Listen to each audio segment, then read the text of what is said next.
life has proximal meanings, right? There's the meaning that you experience when you're engaged in a piece of art, or when you're reading, or when you're engrossed in a movie or in a conversation. There's the meaning that emerges within your relationships with people that you cherish or are enthusiastic with. There's meanings of security and predictability. There's meanings of duty and responsibility and active engagement with your job and your career.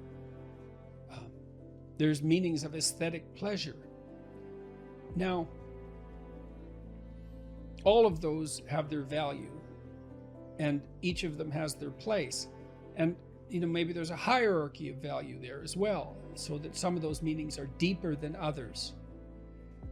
And then you might say, well, what characterized the deepest of all meanings? And it would be something like relationship with the transcendent, and that would establish a relationship between you and what's always been conceptualized as God, which is generally supposed to be something ineffable, right? It's not definable, but you might think about it as the central animating spirit of the age, or the value around which all other values are organized, or the wisdom of the ages, or the creative spirit that possesses you when you're inspired, or what grips you with enthusiasm at a sports event or at a musical event.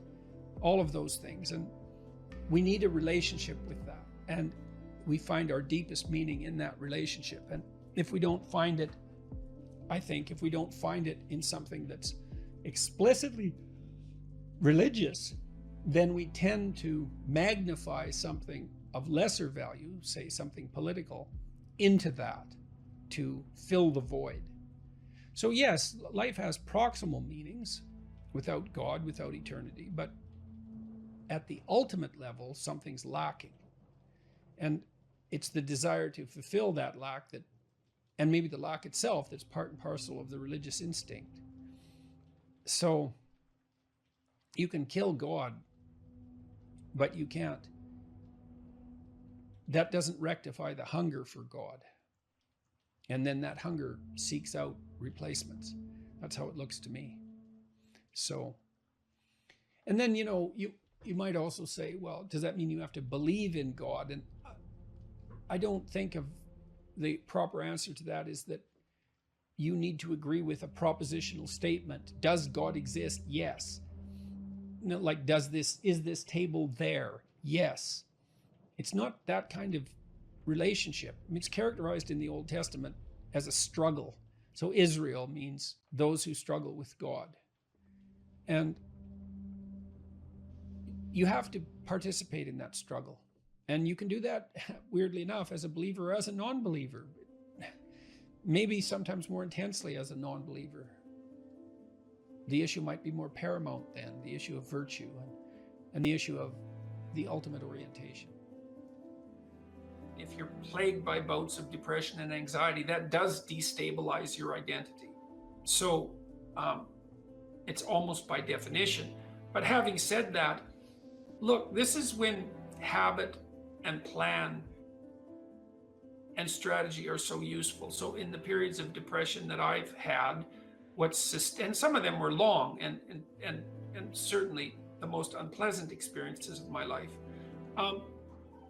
This is when you need a philosophy, let's say, that's allied with your vision and your strategy to sustain you. Because what would happen to me is that, I have a vision, and I suppose the vision is of a world that's better,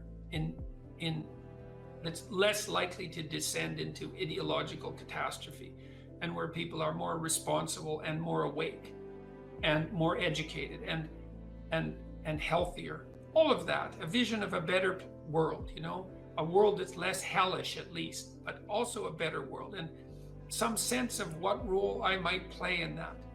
And so that's very motivating. Like, it's a profound goal to try to make things better.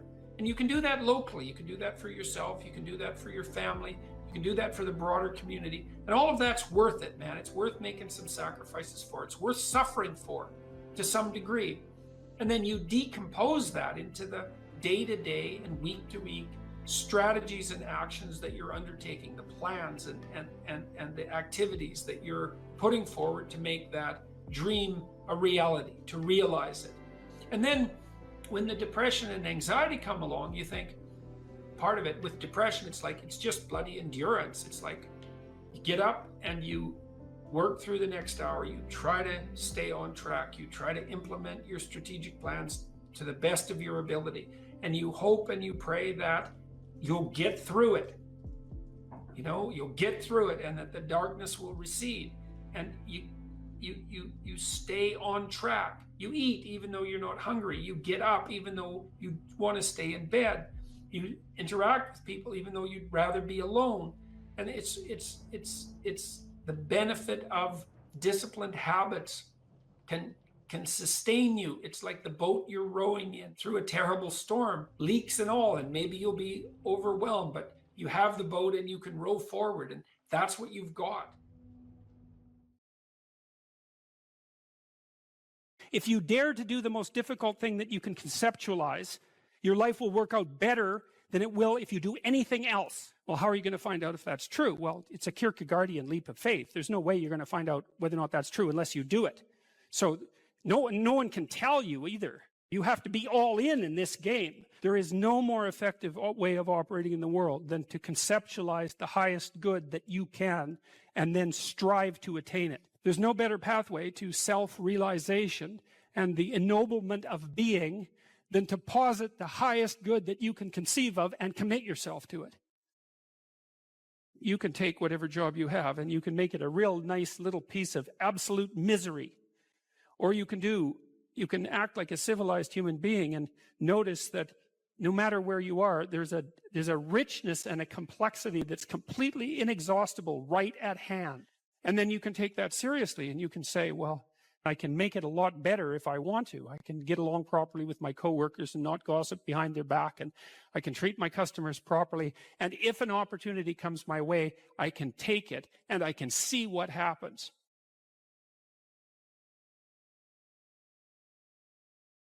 If you're thinking about your past, what it means is you haven't analyzed the causal chains. Because you might say, well, why do you remember your past? Well, you might say, well, it's in order to have an objective, record of the past. It's like it has nothing to do with that. There's only one reason you remember the past, and that's to be prepared for the future. That's why you remember the past.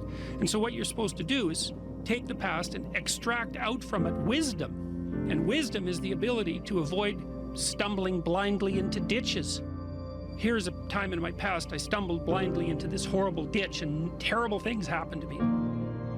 You need to take that apart. You need to figure out, how was it that events conspired with your participation, voluntarily or involuntarily, so that that terrible consequence emerged. You need to know why that happened and how you could react differently in that situation. And as soon as you do that, your brain will leave it alone. It won't obsess you about it anymore, because the anxiety-producing parts of your brain are basically trying to tell you where there are obstacles in your environment.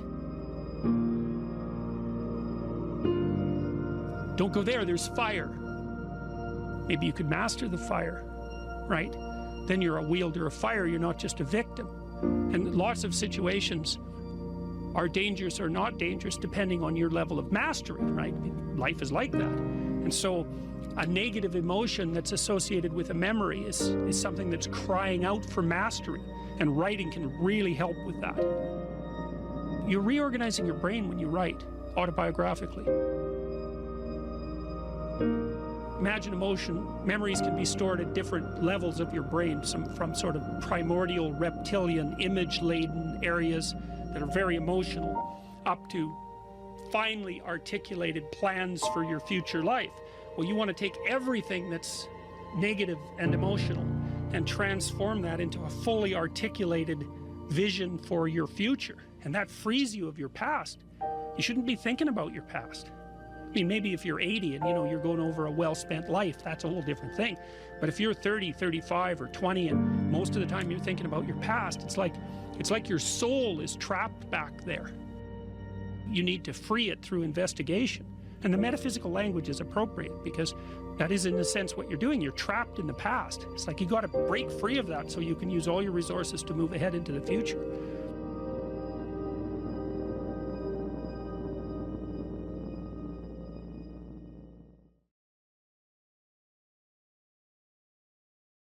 How about this gentleman second from? Yes. John's got the mic there. Thank you. I don't want to look behind me how many people are here because I'll get a bit nervous to ask this question. Also, this may not apply to many, so I expect your answer might be a bit short. I'm a vet and currently serving police officer in WA, and I've got PTSD, and I'm at the Marion Centre, which is a mental place, and they let me out today. Oh, yeah? Legally. I just wanted to ask you, how do I move from day-to-day hedonism and ideations and risk the hope and cautious optimism of a long-term life with the conditions I currently have, or for anybody who might be having complex PTSD and living day-to-day? Well, I mentioned this program that I have online, this self-authoring program. One thing you might try doing it. So so it's got 3 parts. The first part is a guided autobiography. And what it asks you to do is break your life down into 7 epochs and 7 stages. Sometimes people do that by relationship or by year or by occupation, however you choose. And then to detail out the most significant emotional events of your life, especially those that still hold some emotional valence. And that would help, because what happens with PTSD in some sense is that the narrative through which you see the world fractures. And because it fractures, your perceptions and your consequent emotional responses become chaotic. And that chaos produces a stress response, a chronic stress response. And so what you need to do to recover from PTSD is to knit the story back together. And I had a client who had PTSD, very seriously affected. She was only 17, and she was so fractured that she was diagnosed with severe schizophrenia. And when I first saw her, she could barely talk, and she could barely focus her eyes, and she would move her hands up and down, and I could, like she was grasping for something. And I asked her why, and she said that she could see lines in front of her and that she was trying to interact with them. I mean, when your perceptions are fractured, you're in pretty rough shape. And it turned out that she had been terribly bullied by a boy whose amorous advances she had rejected, and he set out to make her life hell and certainly succeeded. And I had her walk through this past authoring program in the course of therapy. And she could hardly write to begin with. And we went through her life right from the beginning. And as we went through it, she got more and more coherent. And by the time we had brought her up to date, including walking through this catastrophic bout of bullying and the school's absolute inability to do anything about it, she had glued herself back together. So the other thing I would carefully recommend, especially if what traumatized you happened more than 18 months ago, is that you spend some time either writing about it, or another thing to try is just before you go to sleep, bring the memory to mind, and not enough to push you farther than you want to go, but as vividly as you can, and then let it go. Like, don't push yourself harder than you can. You'll see, you want to initiate a process of active engagement with the dragon that burned you, fundamentally. The psychophysiological pattern of active engagement is the opposite to the psychophysiological pattern of involuntary stress. And so if you can practice embodying that voluntary confrontation, then that stance can come to dominate. And that's the stance you want to dominate, because that moves you forward voluntarily into the world. And so, and that, in all probability, that will work. So I had this is a friend of mine. He had PTSD, and he had been brutalized in a Canadian residential school when he was a kid, and it was bloody rough, like Auschwitz level rough. It was really bad. You can't listen to his story without it like breaking down, you know, it's bad. And he told me that he hadn't looked in a mirror for 40 years. He was unable to face himself, eh? And he also told me that when he dreamed, he was still 8 years old in his dreams, same age he was when the cataclysm occurred. And that he had started to become aware that he was stuck in his dream. He's kind of a visionary guy. He's an artist, this guy. And so I suggested that he spend a little bit of time in front of the mirror each night before he went to bed, just taking a glance at himself. Because he had not looked at himself for so long, he didn't even know how old he was. So what happened in his dreams, this was so cool, he started to age in his dreams. So instead of being stuck at 8, then he was 10, and then he was 12, and eventually, he did this for a number of months, eventually he got as old in his dreams as he was in real life. And what that meant, like imagine your dream image is it's the representation of yourself in imagination.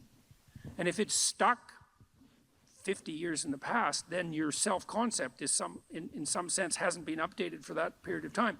Just that process of voluntary engagement, which was him being willing to look at himself in the mirror, despite his shame, his deep shame at what had happened to him, that was enough to pull him back together. So that should work. That should work, you know. The other thing with PTSD, it's also very useful to develop something approximating a sophisticated philosophy of good and evil, because people generally have PTSD because they've been struck by something malevolent. And so it's not just tragedy, there's malevolence in it. Reading,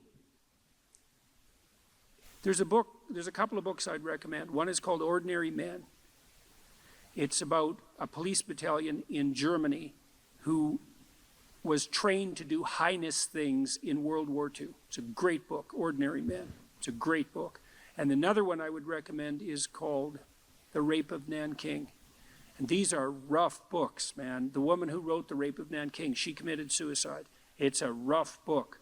But the utility of the books is that they universalize malevolence. So almost everybody who's traumatized has been either touched by their own malevolence or by witnessing it or being subject to it at the hands of someone else. And one of the consequences of that is that if you don't have an advanced philosophy of good and evil, you have no place to put the contact with malevolence. Part of the utility of the doctrine of original sin was the universalization of malevolence. So, you know, you might say, and it's true, that there's a little bit of Hitler in all of us, and there's a little more than a little bit, you can be sure of that. And that's a pretty cataclysmic realization. And you might say, well, how can you bear that self-understanding or the revelation of that kind of malevolence in the world? And the answer is, in part, by understanding it as part of the eternal conditions of existence. You know, the idea that the state, the sovereign of the state has an evil uncle, that's an idea as old as time. So for the Egyptians, that was Set. And the sun sets, by the way, because the spirit of Set is what devours the sun at night. And Set is the root word for Satan. And so even the ancient Egyptians knew that malevolence that it was worthwhile contemplating the existence of malevolence as an independent spirit. And that allows you to take responsibility in some sense for the existence of malevolence in your own life, but it also universalizes it so that it's not exactly about you, right? It's more a reflection of the structure of existence as such. And that can allow you to detach yourself from it a little bit, and that can be extremely useful too. So I was talking to a client the other day. It was so interesting. This person said something. He had been talking to his mother, and he just made a casual comment. He said he was talking to his mother, who was in a state of grief for good reasons that were independent of this particular person, who said, and I hate her. And I thought, oh, that's interesting. Like, where did that come from? And so I made a comment on that. That's a Freudian slip, right? Because there was the conversation was flowing, and then this little emotion tagged utterance came forward. And whenever an emotion tagged utterance of that sort comes forward, you know it's associated with a whole rat's nest of underlying pain and anxiety and what would you call it, disappointment and frustration that hasn't been properly rectified. So it's like a marker. And you know this when you're talking to people. They say something and you think, oh, you know, like, wow, too much information. That's one way of thinking about it. It's like, just what are you up to? And then if you have any sense, you just forget that even happened and you continue. But that's like the snout of a dragon peeking out from a cave. And you might say, well, it's just a snout, man. But it's not, because dragon snouts tend to be attached to the whole damn dragon. And so this is also something to know about relationships, because when you're in a relationship with someone, they'll do that now and then. They'll, you know, utter something and you think, haha, it's like there's a bump in the road. Well, we're going to look underneath that at our peril. But if you do go down there and you look at it, then the whole thing comes, you can start to disentangle the web of memories and experiences that are all tangled together as a consequence of their emotional identity. Because I could say, well, everything that makes you anxious or everything that makes you upset is the same as every other thing that's ever made you upset. And then there's an even different subset of that, which is all those things that have made you upset that you've never dealt with. They're all laying down there at the bottom of your nasty little soul, waiting to pop themselves up in some random utterance, right? And so then you go in there at your peril, because if you're the person who pokes around in that, then you're going to get blasted with all of that stuff. It's going to come out like almost uncontrollably. And then you can sort it out. And so what you find is if you ask a person a question like that and then you let them free associate, which is just talk about it, they'll do a wandering around like that maze that I told you about. They'll do a wandering around of that entire territory. And sometimes just having them wander around in it can help them straighten it out. But you might find out that something happened to them 15 years ago that left them with a terrible sense of guilt or dismay or frustration. And then when they interact with their parent in a certain way, the parent knows exactly how to tap that, and then that all comes up, and that's what produces that little utterance. And so that's the material of the world manifesting itself. That's what matters manifesting itself. And it almost always manifests itself as an object, something that objects. We're having a conversation. It's going quite well, no problem. There's a bump in it. There's an emotional disjunct, right? Now we're no longer in the same place at the same time. We're no longer playing the same game. So then I might say, okay, well, let's open that up and see what's behind it. Well, and the question is, what's behind the game you're playing? And the answer to that is all the world that you're ignoring, always. So when imagine that, think about it this way. You're trying to do well in a class and you get a bad grade. Okay, so you're in this little frame, you want to get a good grade, that isn't happening, you got a bad grade. Okay, what is it that's manifesting itself as the bad grade? Well, you could say, well, it's a C- on a piece of paper. It's like, well, that's, really? No. That's the objective manifestation.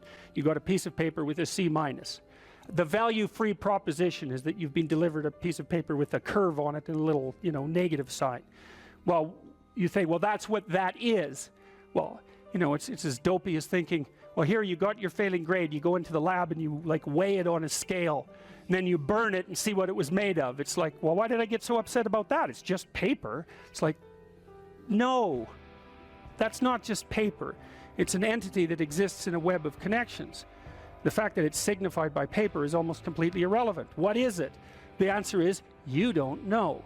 And that's why when you pick it up, you get this paralyzed sinking feeling, because your limbic system is a lot smarter than your perceptual systems. And your perceptual systems say, well, that's a piece of paper, and your limbic system says, nah, for sure, dragon. Right. And so then you're sweating, and then maybe you put it away and you go play video games, because, better the hypothetical dragon than the real dragon. And so instead you pull out the piece of paper maybe and you think, okay, why did I get this C-? Well, that's a hell of a question, isn't it? It's like, maybe you're stupid. Well, that could be, or at least stupid compared to who you think you are. Like that's the real horror that's lurking there, right? It's like, oh, I thought I was kind of smart. That's a proposition of the highest order. I thought I was kind of smart.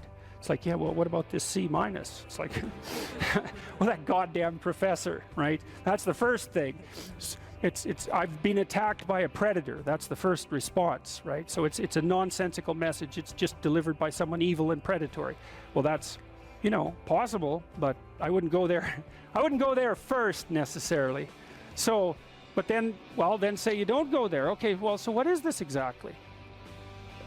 Do you not know what you thought you knew? Are you not who you think you are? Do you not work hard enough? Are your values not organized properly? Do you misuse your time? Are you in the wrong field?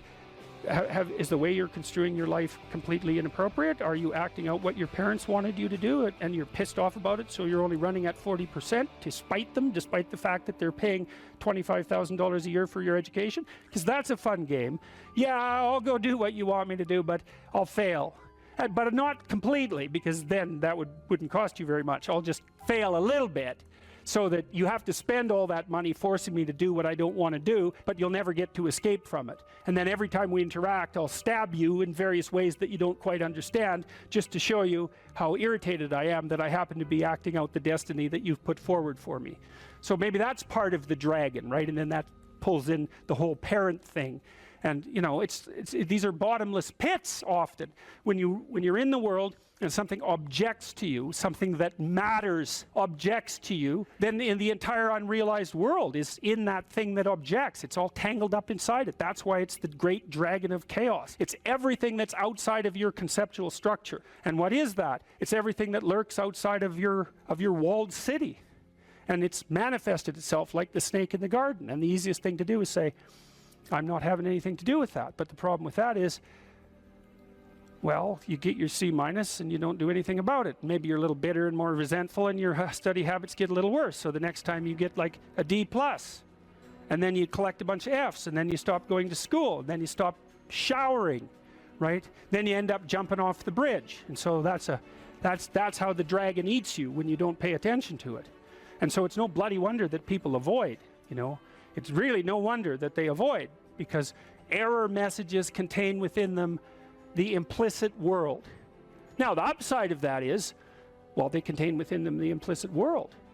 And the world isn't all negative. And so maybe you get your C minus, and that's actually the best gift you ever got, because somebody finally took you and went, whack, you know, clue in. And so you take that apart and you think, oh, I don't know how to write. I don't know how to think. I've never read anything in my life. My study habits are abysmal, you know, like maybe I'm working at 2% efficiency, which is probably, I would suspect that, you know, some of you aren't doing that, but I bet there's 30 to 50% of the people in the room are working at 2% efficiency. It's like, to find that out is so optimistic. I mean, if you're barely hanging in there, but you're only working at 2%, you might imagine what you could have as a life if you're working at like 50%.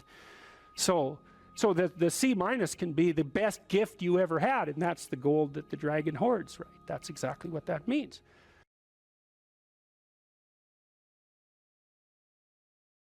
Are you depressed, or do you just have a horrible life? And those are not the same question, because if you're depressed, you have a life that in principle should work, but isn't. And so you come and say, look, I've got a lot of things going for me. You know, I've got a good job, I've got a good family, my wife loves me, but man, I'm miserable all the time. It's like, okay, well, let's delve into that a bit more deeply. But that kind of sounds like depression. But then you might come and say, well, I'm miserable, I'm suffering, I don't even want to be alive. And then I might ask, well, do you have an intimate partner? Well, no, not really. And I have had a history of catastrophic relationships. Do you have any friends? Well, you know, I have this one person I phone like once every month or so. But other than that, no, I don't really see anyone. Well, do you have any close family? No, my family's pretty fractured. I don't get along with my mom and dad. I don't see my sisters or my siblings much. It's like, well, how about a job? Or how about a career, or failing that, a job? It's like, well, I've always kind of been underemployed, and I just lost my job, and you know, that's not going very well, and so on. You can walk through someone's life, and you can find out if they're reasonably embedded in a hierarchy of social institutions. And if the answer is no intimate partner, no family, no children, no friends, no job, no career, no educational pathway, no engagement in civic responsibility, let's say, no church attendance, no spiritual life, no routine. It's like, well, you're not depressed, you just have a horrible life. Multidimensionally. Like, it's no wonder you're depressed. There's nothing in your life that is working. But it's interesting because that's not exactly a diagnosis at the level of the individual. It's a diagnosis in relationship to the relationship between the individual and this structure of containing social institutions. If you don't have an intimate partner, and you don't have a family, and you don't have any friends, and you don't have a career or a job or any civic involvement or any involvement, let's say, with religious institutions, and you don't have any creative striving, all you've got left is pain. And so that's what you have. And so here's a different way of thinking about sanity. Sanity isn't being well constituted as an atomized individual. Sanity is what makes itself manifest if you're properly situated in a hierarchy of social order. To be well constituted, you have to be a harmonious player in a multidimensional symphony in some real sense of social interaction. It's very hard to stay on the straight and narrow without a partner who doesn't share your blind spots, correcting you constantly. You know, now that's annoying. There's a tussling about it, right? There's a fractious and adversarial element to that, because if you're married, you don't see eye to eye, and thank God for that, because sometimes in your foolish insistence on being right, you're wrong, and wrong in a way that'll take you out. And so you better have a partner who doesn't think the same way you do. And fortunately, if you have a partner, you have a partner who doesn't think the same way you do. And so if you can get the dialogue flowing, then that's a mutually corrective mechanism. And so then you might say, well, the truthful dialogue between partners in a marriage is actually, it's the process by which sanity itself is generated. And I mean technically, it's like you're too complex to regulate yourself, period. And so you need other people to help you do that. So if you have a wife or a husband, someone who knows you and is there for the long run, they can help, you can help each other find the meaningful path and stay on it. And you can't do that alone. And probably just having a partner isn't enough. You need kids, likely, to keep you sane or to drive you crazy, depending on the nature of your children, let's say. You need family, you need your parents, you need your siblings, you need another community around you that's not merely your wife, because you're so crazy that it takes a village to keep you sane. And so, and then surrounding that more intimate web of kinship, you need friends. And friends keep you sane. Well, how? Well, you have to act in a manner that makes them want to be around you to have friends. And that means that to maintain your friendships, you have to be saner than you really are, right? You have to be, they have to be able to enjoy their time with you. If you practice forthright and voluntary exposure to that which terrifies and dismays you, it transforms you. And we really know this as psychologists. We even know there's more and more evidence suggesting, for example, that if you imagine you adopt this attitude of voluntary confrontation, that changes you psychophysiologically. So much of the biochemistry of motivation and emotion is transformed when you take a stressor which could be oppressive and paralyze you and cause you to withdraw, and you reverse that and you decide to advance.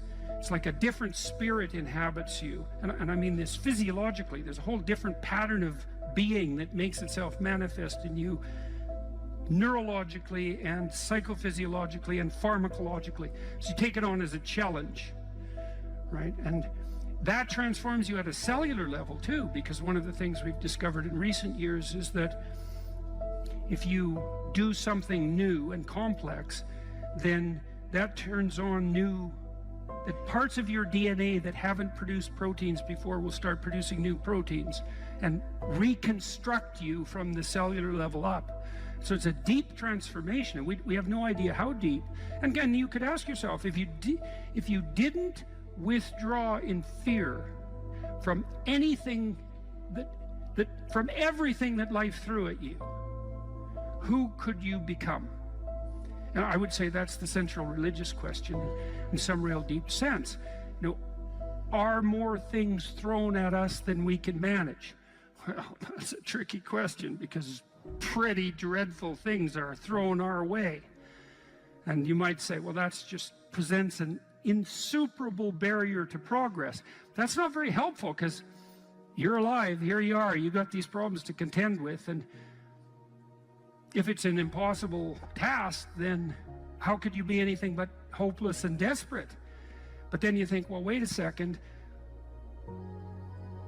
how would things transform if I took this on as a voluntary adventure, you know, regardless of its scope? And the scope would include unjust suffering, death, and hell.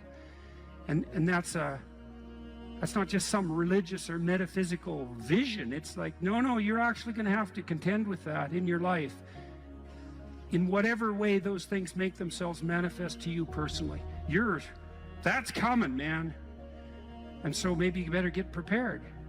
And then the question might be, well, what would happen if you got prepared? And the answer might be, you'd be prepared. And I think the religious enterprise in its deepest sense is that process of preparation. And you know, you might want to even push that a bit farther. You might say, well, not only do you want to get prepared for what's coming your way, but you want to be so prepared that when it comes your way, that it doesn't make you bitter and resentful and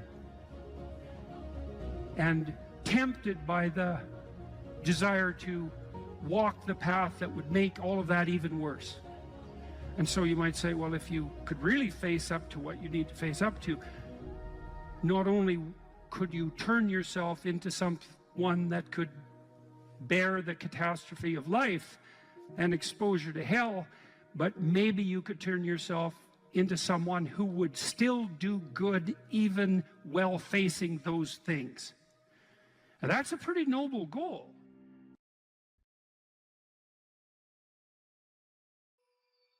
We should make a very clear distinction here that often when people are embittered and resentful and feel like they're victims, it's because really awful things have happened to them. Now, not always, but often. And so then the question is, well, if you're in a situation and something really awful is happened to you or has happened to you, then, well, why shouldn't you feel like a victim? And is there a better alternative? And part of what you were trying to lay out in this part of the book is what those better alternatives are. So part of looking for that hero is to find out from someone else's example. In your case, it was your mother, but these other sources that you described, of people who were in a sort of hell in an undeniable sense, but who chose in a very real way to make it as good as it could possibly be given the circumstances. And so they had to turn to sources of power, let's say, and strength and fortitude and resilience that weren't in some sense obviously associated with the catastrophe. I mean, in your mother's case, it's a pretty tragic situation. She's a young mother, she has young kids, now she has breast cancer, and she fights a losing battle over a period of 5 years. That's pretty bad. And then you have to ask yourself, given that that's obviously pretty bad, how is it even possible that someone could handle that with not only grace and courage, but the kind of grace and courage that leaves their children with an immovable sense of the ability to prevail in the face of the deepest adversity. I mean, that's really something. You said here, Thousands have come before you, and they did just fine. So quit your complaining. And it's not because you have nothing to complain about. That's not the case. It's that that's not the right approach. The fact is, and this is such an optimistic fact, as well as a judgment in some sense, the fact is that if someone else can do it, so can you. And that's something, right? If you're reading about the great heroes in history, people who are in these terrible situations, and you see someone rise to the occasion, and then you can say, well, that was a person who did that, and I'm a person, and so maybe I have that capacity too, even though I don't know how to approach it. And then some of the rest of your book, much of the rest of your book, I would say in some sense is a guide to help people figure out how they could approach that. One of the things you point out first is, well, notice who you admire. And then maybe try consciously practicing becoming like that.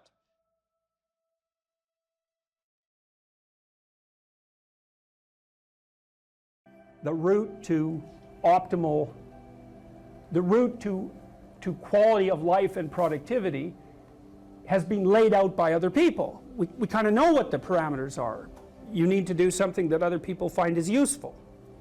And you have to regard it as useful as well. Or at least you have to be entertaining. There has to be something about you of value to other people that you have to pursue with a fair bit of diligence. So you have to play a productive social role. Probably need friends. Probably need an intimate relationship. And if it could be medium to long-term intimate relationship, perhaps all the better. That's what most societies hold up as ideal. You could assume, well, there's probably a reason for that. I think one of the reasons is that your life gets fragmented otherwise, badly fragmented, you know, because every time you have a long-term relationship and it fragments, it's like your identity is blown into pieces. You get fragmented across time. It's not good. It breaks you into pieces, and you don't necessarily recover that well. It makes everything much more impermanent and unreliable, all of those things. So it introduces a tremendous amount of uncertainty into your life, and it also means that you don't have anyone around that you can really trust, and that's bad. Because if you have someone around you can really trust, then you have two brains instead of one, and like you probably need two brains to manage your way through life. It's pretty complicated.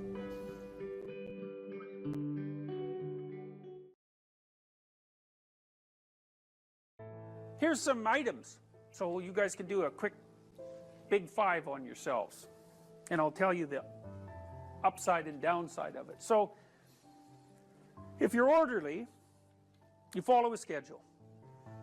How many of you follow a schedule? Okay, and how many of you don't? Okay, so one thing I would recommend is that you do. And I'll tell you why. Like, intelligence is a very good predictor of academic performance. And there's not a lot you can do about your intelligence. I mean, you can squander it, but it's very difficult to improve it. Conscientiousness, well, it's a trait too, so it's hard to work on, but we know that conscientious people get better grades. And it's reliable, and it's a powerful effect.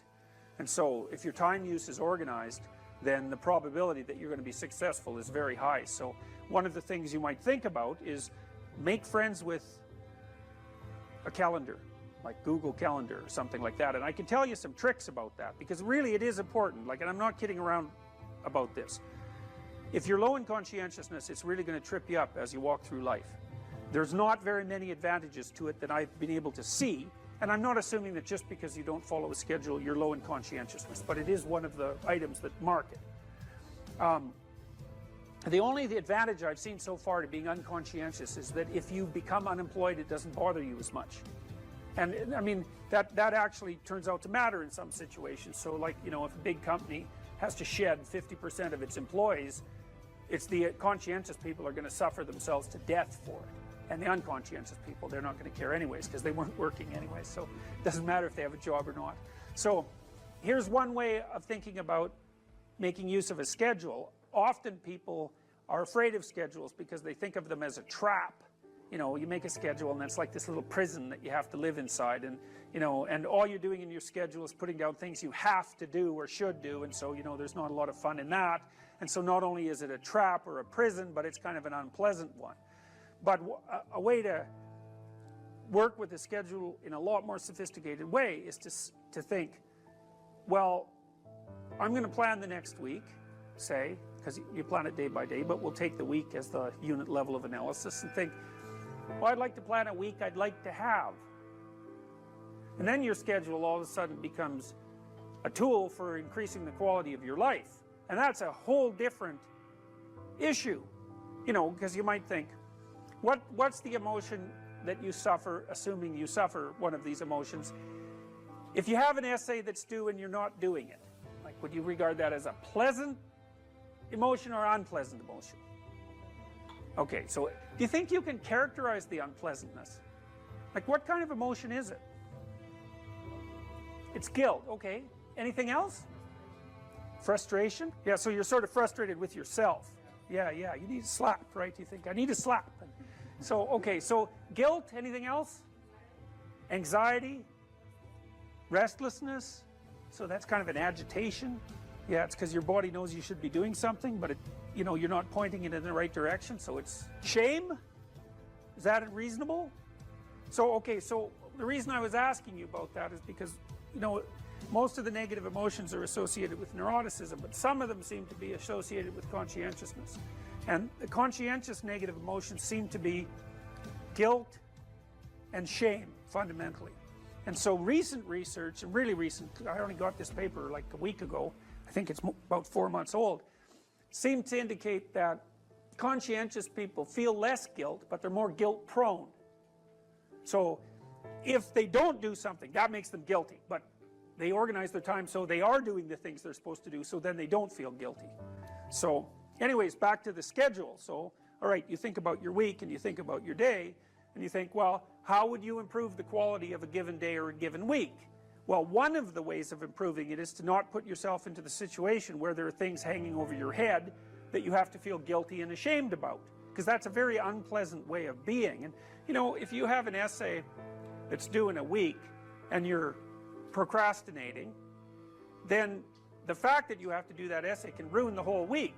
And even when you're doing something that's positive, hypothetically, it's kind of that horrible kind of positive that you experience when you know that you should be doing something else. And so that's when you end up watching YouTube videos about like dancing cats or something like that. You know, and it's at best it's a guilty pleasure.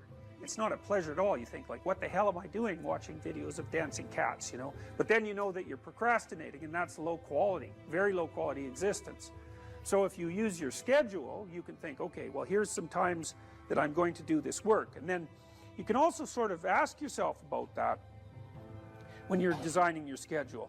Because you don't want to design a schedule like you're Adolf Hitler telling yourself what to do, you know, because you're not going to comply with it then. What you have to do if you're going to design a schedule is you have to ask yourself, all right, I'm going to set aside some time to study over the next week or to do this essay or whatever it is. How much time would I actually spend studying? An hour or two a day might be a worthwhile thing to schedule in, and I would say don't schedule in more than that to begin with, because then you'll fail and then you'll stop using the schedule. And so the other thing you want to do is you want to schedule in things that you want to do, and then you want to look at the day or the week and you want to think, hey, that's a week I'd like to have. If I had a week like that, it would be good. You know, I'd be caught up so that all that negative emotion doesn't have to accrue. And I would have done a bunch of things that I'm interested in doing, and at the end of the week, I'd be in better shape than I was at the beginning. And if you treat a schedule like that, so that what you're using it is to design the days and weeks that you want to have, instead of using it as this little, you know, jail that you have to put yourself in that you're not going to do anyways, then you can learn to use them. And that's one thing you can do to make yourself more industrious, more conscientious. Follow a schedule. I've told people to learn to use a schedule, and people often hate schedules because they act as their own tyrants, right? They say, well, you have to do this unpleasant thing, and then here's another unpleasant thing you have to do, and then you have to do this unpleasant thing, and you do that for about 3 days, and you think, to hell with this, I'm not doing that, you know, and you fall off the wagon. That isn't what you're supposed to do with a schedule. You're supposed to use it to design the days that you would like to have if you were taking care of yourself. And so some of that is, you know, you wake up in the morning and you think, here's 5 things I have to do that if I don't do, my life will be worse. It's like paying bills, for example, or taking out the garbage. It's like you have to do those because otherwise things degenerate. So you got to put some of those in the schedule, because otherwise tomorrow is worse than today, and that's a bad trajectory. But you also want to build in things, you've got to act in some sense like you're dealing with a relatively recalcitrant 9-year-old. It's like, here's some things you have to do, but here's some things that if you do, you could reward yourself with. And if you get the balance there between obligation and reward right, then you'll find that you're motivated to do the things. And that's what you want to do. You want to do that so it's sustainable across days and weeks and months. And so you got to treat yourself like a good boss would treat a valued employee, and not like a tyrant would treat a slave, because the slave will rebel. And people say, well, I don't follow through on my plans. It's like, well, they're probably not very well formulated, and maybe you're doing them because of an external moral obligation or something. They're not really your plans, right? And B, you're acting like a tyrant and a slave, and that's a bad relationship to have with yourself. Treat other people as you would like to be treated. It works both ways. You also treat yourself like you treat other people properly. So that's a necessary thing, and often people don't do that. But the scheduling is really important.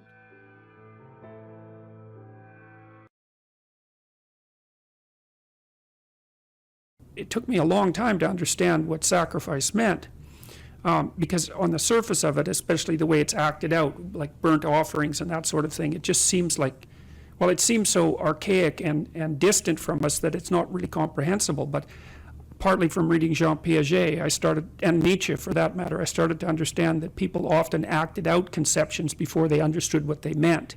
And we act out a lot of things we don't understand because we're much more complex than we can represent. So we're always acting out things we don't understand. But so there's this idea in Cain and Abel that you have to make sacrifices in order to stay on the good side of God. And so I thought about that practically, say, not so much metaphysically, but practically, and realized that that was equivalent to the discovery of time, of the future, because we do act, and this is a peculiar discovery of human beings, and maybe a consequence of our expanded intelligence, is that we're actually aware of the future, and we actually treat the future as if it's something that you can bargain with.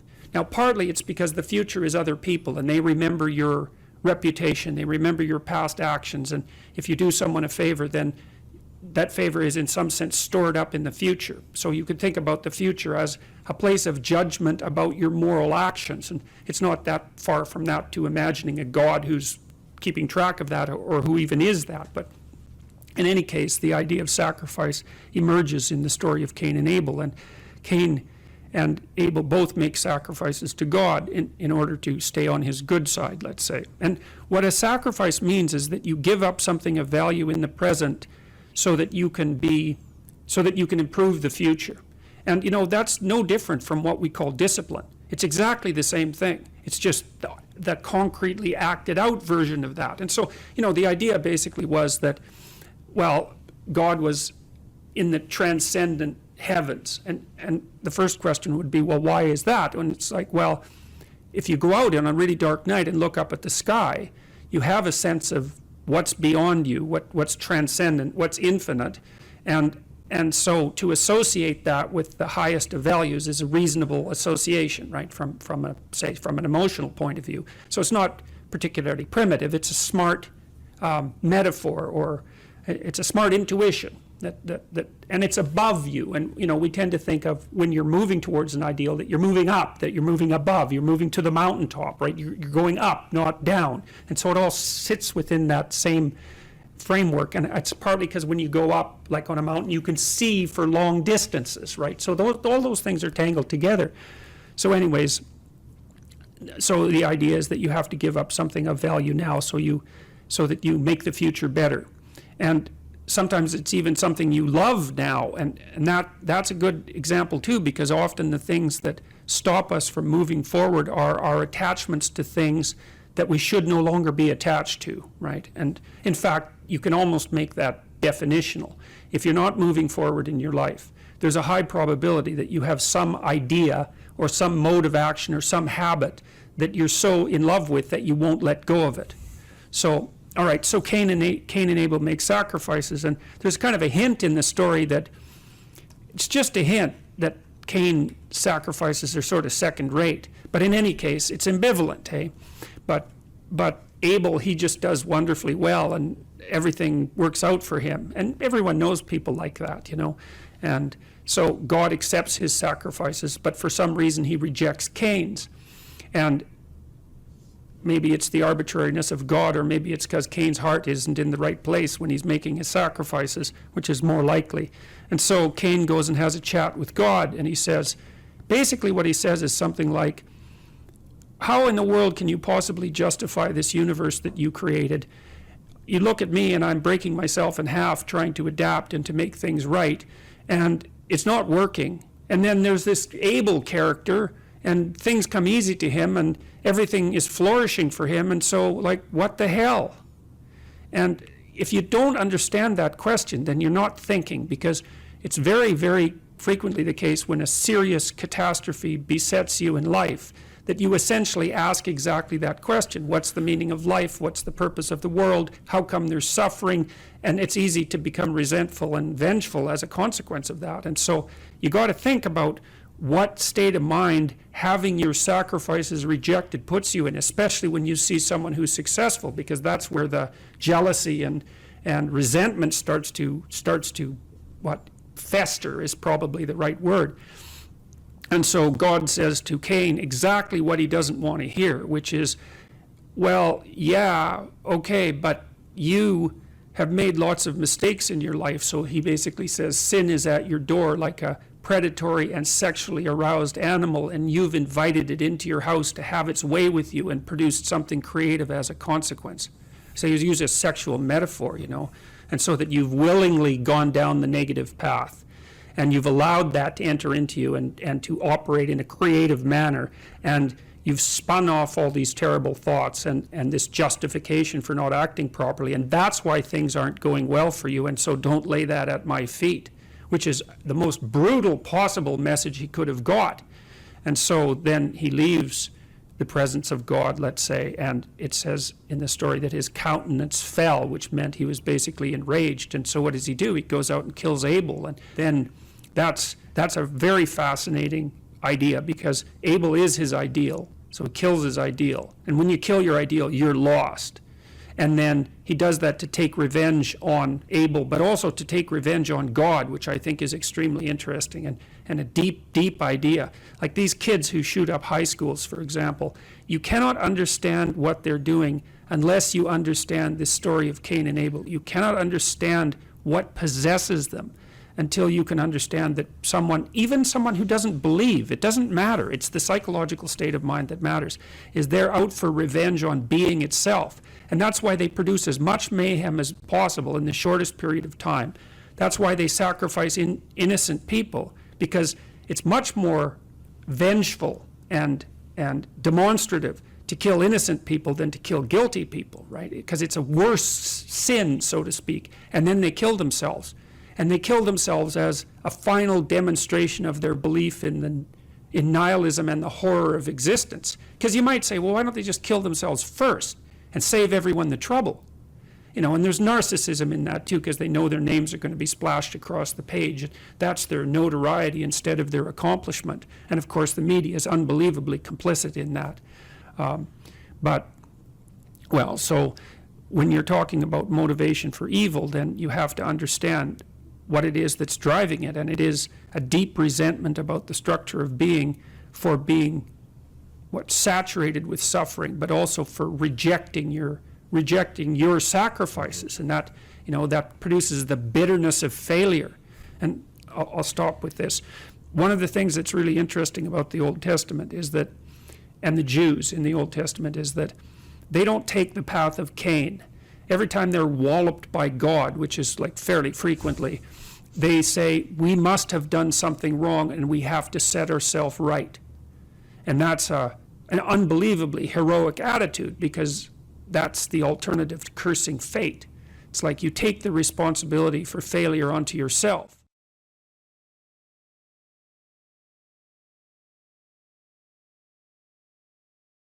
If you're suffering, you are obligated, in a sense, to hold on to whatever rope someone throws you.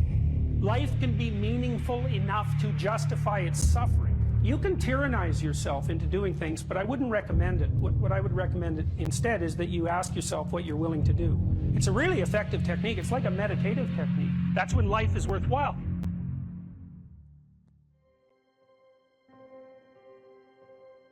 I don't know exactly what's going to help you, but don't arbitrarily throw out any possibilities because you might not have that luxury. Antidepressants help a lot of people, and there are technical reasons why that's the case. If you're offered a gift by your society and it works, try it. I don't care what your presuppositions are. The time you see people who are suffering with depression, for example, there's a multitude of reasons, but I'll take one common reason. You could think about it as associated with the story of Peter Pan. Now, Peter Pan is someone who won't grow up, right? Now, the problem with Peter Pan is he gets to be king, but it's king of Neverland. Neverland doesn't exist. So being king of nothing isn't that helpful. Well, one of the things that you often see with people who suffer from depression, and I'm not making a blanket statement about the cause of depression because there's lots of them, is that people who don't have enough order in their life tend to get overwhelmed.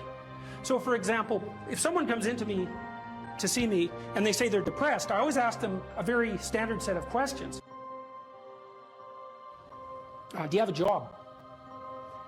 If you don't have a job, you're really in trouble in our society. First of all, your biological rhythms tend to go off the rails right away because there's no reason to go to bed at any particular time and there's no reason to get up. And for many people, if they don't get up at the same time, they foul up the functioning of their circadian rhythms, and that's enough to make them depressed right off the bat, especially if they start napping during the afternoon. They also don't have a purpose. People aren't good without a purpose, and this isn't hypothesizing. We absolutely understand the circuitry that underlies positive emotion. When you're attending to something you're interested in and you're engaged in it, that's when you're alive. That's when life is worthwhile. It's so worthwhile that in those moments you don't even ask the question about it. The question itself goes away because the meaning that you're united with is so powerful that it can push back the adversity that would otherwise characterize life. Nietzsche said, the person who has a why can bear any how. We know how it works. Almost all the positive emotion that any of you are likely to experience in your life will not be a consequence of attaining things. It will be a consequence of seeing that things are working as you proceed towards a goal you value. That's completely different. And you need to know this because people are often stunned, for example. They finish their PhD thesis and their presupposition is that they're going to be elated for a month. And often instead they're actually depressed. And they think, oh, what the hell, I've been working on this for 7 years and I handed it in and what do I do now? And that's what depresses them, right? It's the what do I do now? Well, they're fine if they enjoyed it, pursuing the thing. As long as it was working out, they get a lot of enthusiasm and excitement out of that because that's how our nervous systems work. Most of your positive emotion is goal pursuit emotion. If you take drugs like cocaine or amphetamine, the reason they're enjoyable is because they turn on the systems that help you pursue goals. That's why people like them. So if you don't have a job, you got no structure, that's not good. Plus, you tend not to have a point. So you're overwhelmed by chaotic lack of structure and you don't have any positive emotion.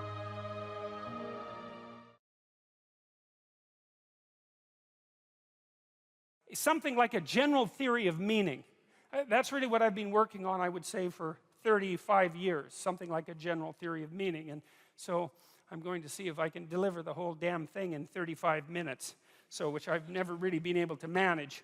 But I've had a lot of practice, so maybe this is the night. So, okay, so the first thing I want to tell you about is a little bit about how you perceive things. Because it's very important to know how you perceive things. And you don't perceive very much, by the way, because, well, there's a lot of the world, way more than you can possibly imagine, and there's not that much of you. And so a lot of information is coming in through a very narrow channel. And it isn't easy, given the fact that all that information exists, it isn't easy to figure out how to narrow that channel so that the information you get is the information that you need. It's information you need that also gives you a grip on the world, right? It has to be practically useful, true and practically useful, something like that. It's a very, very, very, very difficult problem to solve. And a lot of it you don't even really solve because you can't. It's too complicated. You solve it by doing what you're doing right now, for example. So here you are in this unbelievably beautiful building, and I read today a little bit about it, and today it would cost about $1 billion to build this building. And so you're sitting here and and you're all sitting here peacefully, and you're all pointing in the same direction, right? And we're all basically doing the same thing, and we're doing it peacefully, and we can all focus on the same thing, and we had to invest $1 billion for that to be able to happen.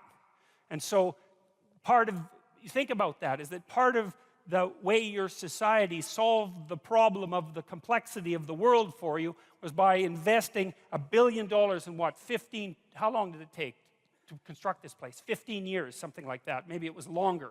So that you could sit here in relative comfort and peace and tranquility and concentrate on something that's very focused, maybe something of beauty, something of artistic merit, something of intellectual merit, and that the rest of the world wasn't there, so you didn't have to worry about it.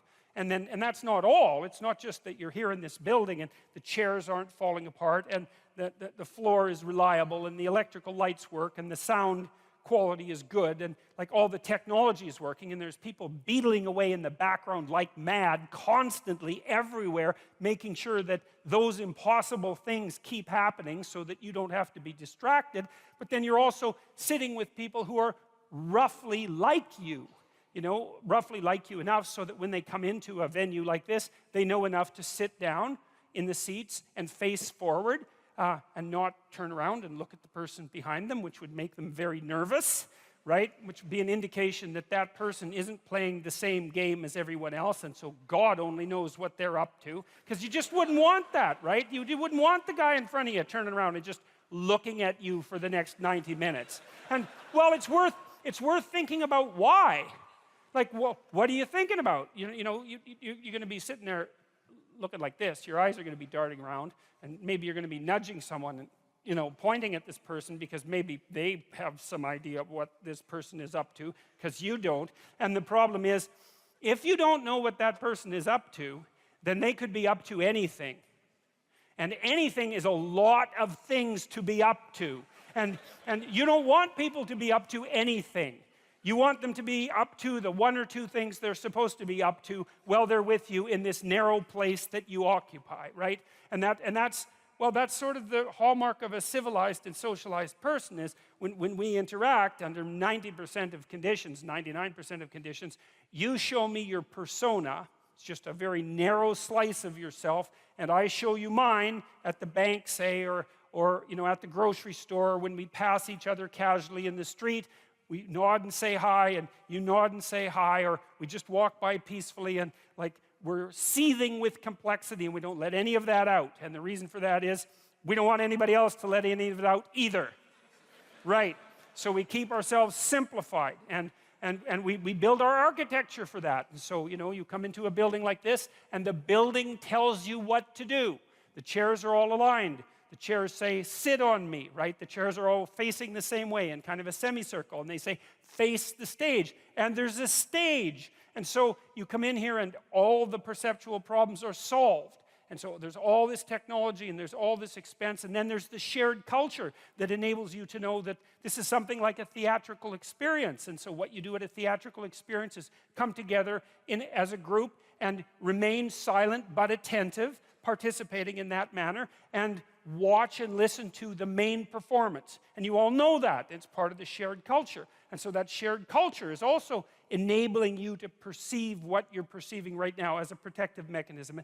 And that's part of a broader shared sense of civilization, and it's dependent on a shared government.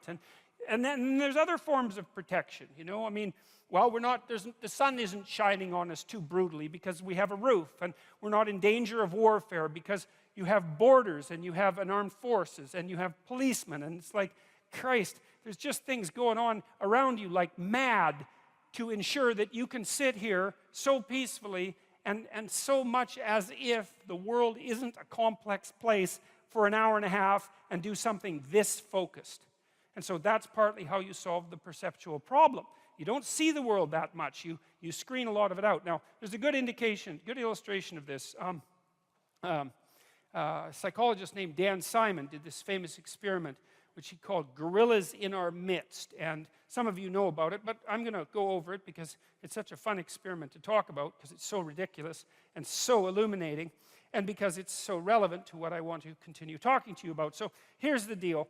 You go into Dan Simon's lab, He was at Harvard 20 years ago when he did this, and he was interested in this phenomena called change blindness. You know, you see those kids' books sometimes where there's picture 1 and picture 2, and you're supposed to look at picture 1 and then look at picture 2 and see what's changed. It's actually hard. You know, you look at picture 1, you say, well, I saw that. And then you look at picture 2, and it's different, but you can't see the differences. And you have to really compare back and forth before you can check out the differences. And that's what perception is like, is you're very blind to change, way more than you think.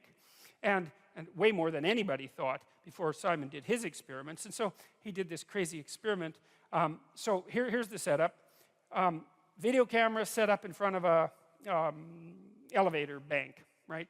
And so the camera would be here, the elevator bank would be about here, so you know it's pretty close-up shot. There's 6 people participating, 3 of them dressed in black, 3 of them dressed in white. The white team has a basketball, the black team has a basketball. They fill the whole screen, so it's not like they're way over in the corner this high and you can barely see them. They fill up the whole screen. You can detect their facial figures. It's close shot. You see their whole body, but it's clear. There's no tricks in it. And you sit there and you're the experimental subject, and the psychologist or his assistant says, okay, here's your task. And you're there to be focused on a task, apparently, because you're in a university and you're in a lab and you'd expect to be focused on a task. And so you're already primed for that, and you're willing to go along with it, to be obedient. But to be a good sport, let's say, that's better than obedient. And you want to do a good job because it's intimidating to be in a lab like that. And so you want to do a good job of whatever you're supposed to do. Unless you're a troublemaker, and you're probably not, because you wouldn't go into the lab to begin with if you were a troublemaker. So Simon says, count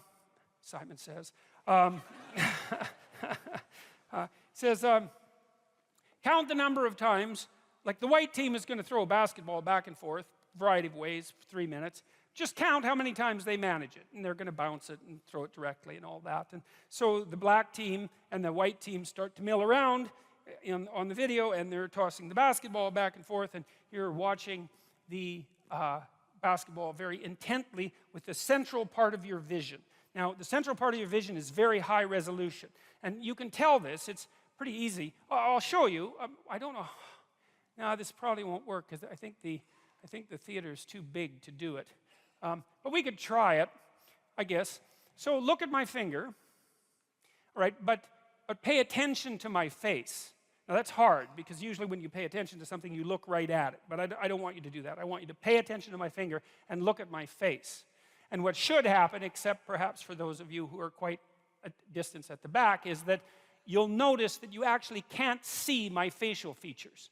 So, for example, if I look at even somebody in the 3rd row, if I look directly at you, I can see your facial features fine. I can tell you have glasses. I can't tell if you're male or female. I can't distinguish you from the chair, and it has nothing to do with you. Right. But you don't have to move very far away from central vision before it becomes extremely low resolution. And so that's how your visual system is set up. High resolution in the middle, low resolution as you move towards the periphery, until like out here, I actually can't tell how many, I know how many fingers I have. Well, 5 if you include the thumb, but I can't see them. If I move them, I can see them better. Because that's one of the ways your visual system overcomes its limitations, is that it's better at seeing movement than things that are stable. And that's because, well, if you're watching something and something suddenly moves, off to the right, it might be a good idea for you to shift your attention just to see what it is. And so that's a trick your visual system uses. But mostly it's foveal vision, and it's a very, very small part of your visual field, and it's extremely heavily neurologically innervated in the visual cortex. A lot of cells are devoted to that tiny area in the middle of your vision to make it as high resolution as possible. And it might be nice. Eagles have 2 fovea, by the way. They can see better than human beings. Their eyes, bald eagles, their eyes are as big as human beings, and they can see better than we can. They're the only animals that can do that. They have 2 fovea. But you can't have that high resolution vision across the entire span of your eyes, because then your head would have to be this big to carry that much brain around, and obviously that would be hideous and also counterproductive.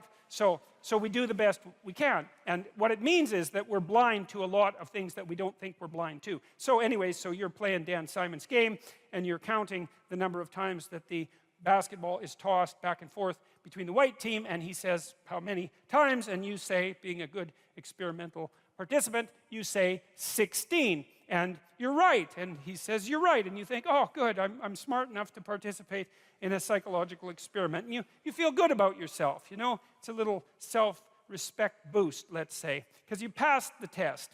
And then Simon says, did you see anything out of the ordinary? And you say, most of you, some people notice, most of you say, no, what do you mean?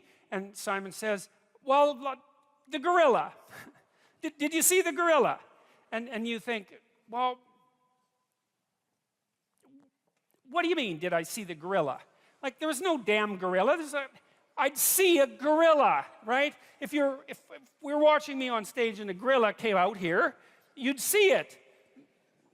Maybe, as it turns out. It might depend on what the gorilla was doing. But in any case, so Simon rewinds the tape as you watch it so that there's no tricks. And he says, don't count the balls this time, just watch. So it's a different command, right? So you have a different aim now. You're pursuing a different value structure. He says, just watch. And he rewinds it, and sure enough, you see the gorilla coming out backwards and being in the middle and then going off to the side. And then he replays it for you. And minute and a half into the 3-minute video, in waltzes this damn gorilla. It's a guy, because they didn't have a gorilla for obvious reasons. Ethics committees wouldn't allow them to use a real gorilla. And he's a big guy. He's not a small chimpanzee-type ape. He's 6'4", and he saunters out there and beats his chest like for 4 seconds, right in the middle of the screen, which you might think you'd see since it's right in the middle of the screen, and then he saunters off to the side, and you don't see it. And the question is, well, what the hell's wrong with you? Like, why don't you see it? And it's worse than that. Like, Simon has done other funny tricks. Like, imagine you went to a grocery store and the cashier was behind the counter, right? And you're talking to the cashier, and the cashier says, excuse me for a minute, and then kneels down, and then someone else stands up and keeps talking to you. And you think, oh, you're going to catch that. And you don't. About 50% of people miss that completely. So you can, like, change the person completely. And the reason is, well, how much processing do you have to do to have a casual interaction with a cashier at a grocery store? And the answer is, not much, right? You don't have to do the processing doesn't have to be that deep. And you can kind of tell this because you can watch The Simpsons, or you can watch South Park, and South Park has like the world's worst animation, right? I mean, everything moves like this. It's all circles and triangles, and you don't care. It's like 5 minutes into the narrative. It doesn't matter that it's circles and triangles having a conversation. It's fine. The icon will work. And that's a good rule for perception, is you use the simplest possible perceptual scheme that you can manage to get yourself from point A to point B, right? It's a map. You don't see the world. You see an iconic representation of the world. And then the question is, what makes the iconic representation sufficient? And I suppose sufficient means a couple of things. One thing it means is tolerable, right? It doesn't cause an excess of suffering and degeneration. It has to be functional, right? And then maybe a more specific example of that would be, well, it has to work, like a map works. A map is a low-resolution representation, but it's a good enough map if you use the map and you start at point A and you happen to be at point A, which is a good beginning for a map, and then you use the map and you get to point B, and you think, good enough map. And that's really, that's us. That's how we think. That's how we construe the world. Our maps are really, the stories that we use in the world are really the maps we use to guide us. And they have perceptual implications. But that's essentially what you do. So now the question is, all right, what happened in the gorilla video? Well, what happened was you were aiming at something, right? You were aiming at counting the passes. And the question is, well, why were you doing that? And the answer is, well, someone told you to, asked you to. And then you might ask, well, why did you listen to them? There's lots of other things you might have done in the lab, but that isn't what you did. You did what you were asked to. And we might say, well, that's because you're reasonably cooperative and civilized. And then we might say, well, why is that a hallmark of cooperation and civilization? And we might say, well, reciprocity, like spontaneous reciprocity between strangers who have a bit of a contractual arrangement is part of civilized behavior, and so that's the appropriate thing to do. And we might say, well, you wanted to do a good job in the lab because you wanted to make sure that your status wasn't too low. You know, you could count to 16, and so you can give yourself a pat on the back of the head for that. And, you know, it's part of being a civilized person. And so there's a huge value structure behind that. Like, you didn't go into the lab and shoot it up, you know. You didn't bring a hand grenade, right? And you didn't sexually assault the experimenter. There's lots of things you could have done in there, and you didn't do those things. You just sat there and counted the balls and missed the gorilla. Okay, so, and there's complicated reasons for that. There are deep reasons for that. And so there are deep reasons for how you perceive things and why. If you're obsessed by memories of the past, more than 18 months old, and most of those are negative, so anxiety-provoking most often, then there's a lot of you that's stuck in the past. And what that means is you didn't map the territory well enough, and the parts of your brain that are alarm systems, anxiety systems, are saying, no, there's holes in the way you're looking at the world. There's holes in the way that you're looking in the world. And you fell in them once, and you don't know where they are, and you don't know how to fill them, and you don't know how to walk around them, and so you can't forget them, you can't forget them, you can't forget them, you can't forget them. So you have recurring nightmares, for example, are a good example of that sort of thing happening. But in any case, if you have memories like that, you remember them, they make you feel anxious and negative, you're stuck back there. Your body is still reacting as if there's an emergency that could happen again that you haven't fixed. And it doesn't matter if it was your fault. That's irrelevant because the alarm system doesn't care. Like, when your smoke detector goes off, it isn't relevant whether it was your fault. The smoke detector just says, house is on fire. And that's a bad thing. And your anxiety systems are like that. If they're tagging old memories with anxiety, then you have to do something about it, or you will be tortured by those memories forever, because that's how the alarm system works. And so maybe you need to go back there and clean things up. You got to figure out, okay, well, how did this happen?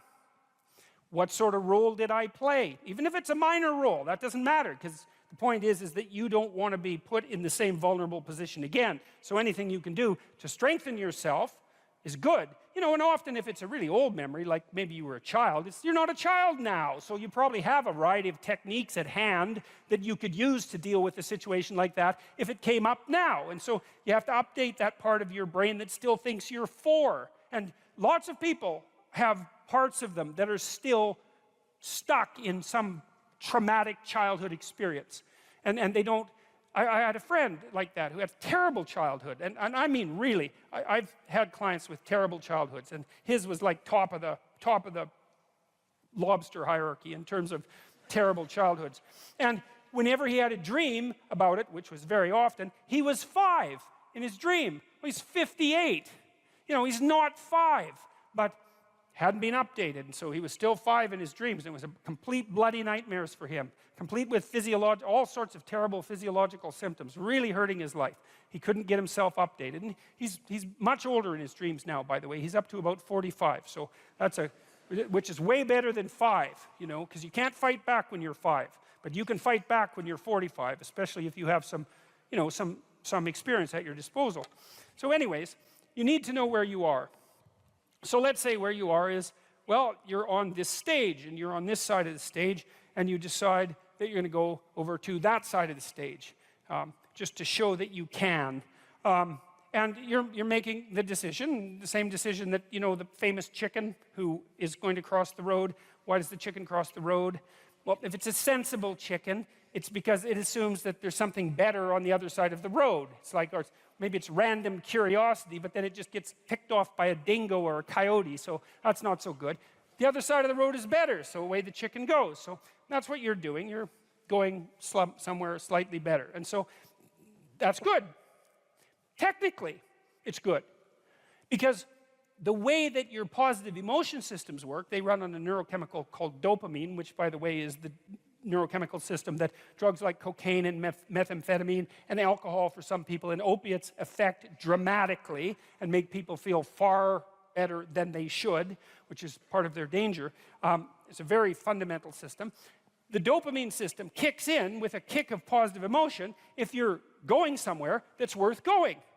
And so that's worth knowing. It's really worth knowing. It's like, okay, you want a little bit of positivity in your life. Well, how do you get it? Well, you've got to get the system. It's almost it's the left hemisphere system for most people. Not that that's particularly relevant, but it is a standalone neurochemical system. It's rooted very, very deeply in the brain's exploratory circuitry. So very ancient system. And it's happy when you have somewhere to go. That's the first thing. And then it's also happy when you're going there. And so if I'm on this side of the stage and I want to go over to that side of the stage and I see that there's a nice clear pathway, I could just go straight down this line, then I look at that and I'm actually a little happy. I'm not ecstatic. I mean, who the hell cares if I get to the other side of the stage, right? I mean, it's a small piece of my life, but it's not nothing. It's something. Okay, and so I look at the pathway and I think that's a good pathway and I feel a little positive. And then if I move here and then I see that little table right in the way between me and the other side of the stage, then I feel a little negative because I don't want an obstacle in my pathway. And so that's really how you're looking at the world, by the way. You don't see objects.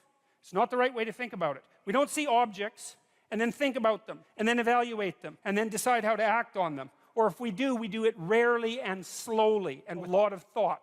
What we see instead are pathways with tools that will move us forward or obstacles, right? And there's no obstacles here, and there's a nice flat road, and so great.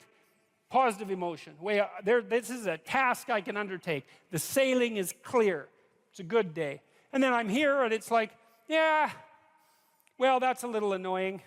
I get a little pang of disappointment, let's say, anxiety. Can I make it around that obstacle?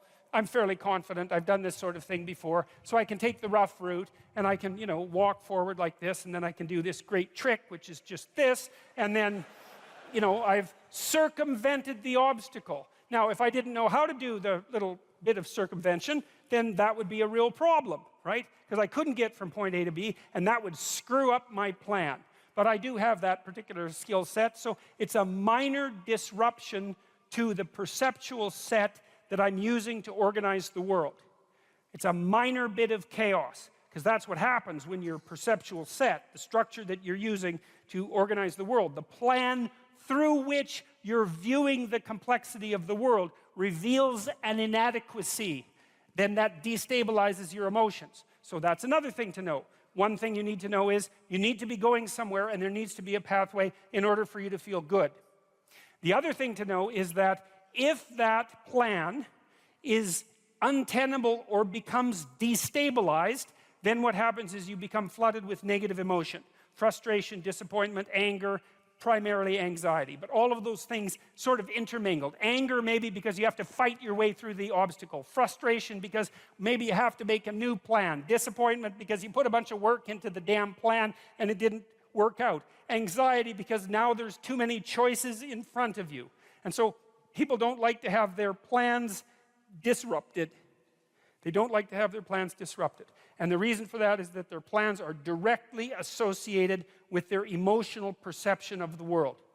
And so, that's a good thing to know too. That's why, what it is you've decided that you're going to go to like a Korean restaurant for dinner, and that's fine, and then it turns out that you can't, and maybe you have to go to a Greek restaurant, and it's like, who cares, right? Unless you hate Greek restaurants.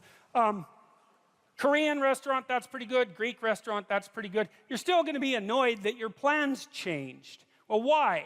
Well, because it's annoying to have your plans changed. It disrupts the structure that you use to stabilize your perceptions of the world. And it throws you momentarily into a state of chaos. Not much. Now, how much chaos? This is interesting. We don't know. Let's say you wake up one morning and you have an ache in your side. It's like, well, you don't have an ache in your side. What does it mean that you have an ache in your side? Well, you don't know. Like, maybe it means you pulled a muscle, and like, who the hell cares? Maybe it means you have cancer, and like, you're going to be dead in 6 months. The whole range of possibility is there, you know, and some people will assume one thing, it's like, that's nothing, and some people will assume the other, and all of them will be right sometime. And so the question is, how do you calibrate something like that? And the answer is, well, we tend to guess at it. We guess at it temperamentally. So one way we guess at it is we have our set points for negative emotion. So it's neuroticism trait. Some people will be a lot more nervous about a small level anomaly than others. And maybe they'll go to the hospital first and they won't die. And then, or maybe they'll be freaking out all the time and they'll be a hypochondriac, right? So there's pros and cons about being nervous like that. The other person's very emotionally stable. They don't worry about much. They think, it's nothing. And then, you know, by the time they get to the hospital, it's too late. Hey, that's how the dice roll. That's one way that you guess. It's determined in large part genetically. Not completely, but in large part. Another part is your position in the hierarchy. You know, so the issue is, well, how safe are you in life? And the answer is, who knows? But one of the way you guess is, well, are you good at things? You know, because if you're good at things and a problem comes up, you can probably solve it. And then you might think, well, how do you know if you're good at things? And one answer might be, well, other people think you're good at things. Because you're really kind of comparing yourself to other people when you're thinking about whether or not you're good at things. And so if it turns out that you're in a hierarchy and you're fairly high in the hierarchy, indicating a certain degree of competence, then your nervous system, under the control of the serotonin system, dampens down your negative emotion. It says, look, you know, all things considered, you're probably pretty safe. And that's nice, but it also means you don't like having your position in the dominance hierarchy challenged at all. Because if you get tossed down the hierarchy, let's say you get fired, well, it wreaks havoc with your serotonergic function. It makes you defeated, like the defeated lobsters that I wrote about. And then all of a sudden, you're way more susceptible to negative emotion. And who wants that? And so that's why you don't even like to lose arguments. You know, you lose a little argument, it's like, whoop, down the dominance hierarchy a bit, up, emotions are a bit destabilized. It's no damn way, I'm right. And why? Because I want to keep my neurochemistry in check. And no wonder. Well, the thing is, sometimes it's better to learn than to insist upon being right, because learning works better for the future. But you get the point. Let's say you want to become who you could be in the fullest sense. So let's say you're someone who's going to solve some serious problems. Okay, the first thing you have to do is admit to the seriousness of the problems. That's no joke. And so the first thing is just the terror of the problem itself. And that's enough to paralyze you, right? And that's the Hydra, that's the Gorgon with the head of snakes. It'll paralyze you and turn you to stone. That's the basilisk in the Harry Potter series. Mm-hmm. You look at it and it turns you to stone and lurks underneath everything, right? And it's malevolence and tragedy. And so there's that. And then the next is, well, you're going to take responsibility for that? You're really going to do that, are you? That's a hell of a load, man. And so it's daunting to even consider that. And then there's the discipline and responsibility that necessitates, which is also daunting. It's like, oh my God, the problem's that serious. I'm really going to have to get my act together in order to not contribute to it, much less solve it. And so the problem is terrible. And then the solution is daunting. But the upside of that is like, well, there isn't anything better to have than a problem that's worth solving, like that's really worth solving, right? And so the more of that you take on, the more you have a reason to get out of bed in the morning, no matter what. Like, I'm getting up, I'm trudging forward. Doesn't matter what I'm suffering from. I've got things that need to be done. They're necessary. And that gives you that sense of purpose that is the antidote to bitterness. Okay, well, let's say you want your life to be meaningful. It's like, okay, then what you do matters. It actually matters. Or how starting to clean up the room changed their life. That's quite fun because it's something I always tell people to do instead of going out and protesting. Jesus, I just can't stand Cleaning up that. the room? Yeah. Meaning? Well, my sense is that if you want to change the world, you start from yourself and work outward because you build your competence that way. It's like, I don't know how you can go out and protest the structure of the entire economic system if you can't keep your room organized. Well, I made a video call, which was called Message to Millennials, where it was called How to Change the World Properly. A bit of it on the pretentious side, I suppose, but I was trying to produce something that was a counterposition to this idea that what you should do is go out and fix up other people. You know, that's just not right. And there's a New Testament line about that, something about, you know, not worrying too much about the log in your neighbor's eye, or about the speck in your neighbor's eye when you have a log in your eye. What would the world be like if people stopped avoiding the things they knew they should do? You know, because the question is, how much are we contributing to the fact that life is an existential catastrophe and a tragedy? How much is our own corruption contributing to that? That's a really worthwhile question. The things you leave undone because you're angry, you're resentful, you're lazy, you have inertia. Well, you consult your conscience and it says, well, you know, that place over there could use a little work. It's the same as working on yourself, and so you clean that up because you can, and then things are a little clearer around you, and you're a little better off because you've practiced a bit, and so you're a little stronger, and then something else manifests itself and says, well, maybe you could like take a crack at fixing me up too. So you decide to do that, and then that gets a little bit more pristine, you know, and soon, and it's humble because you're not exceeding your domain of competence. You know, it's like, don't be fixing up the economy, 18-year-olds. You don't know anything about the economy. It's a massive, complex machine beyond anyone's understanding, and you mess with it at your peril. So, and can you even clean up your own room? No. Well, you should think about that. You should think about that. What could you do to improve yourself?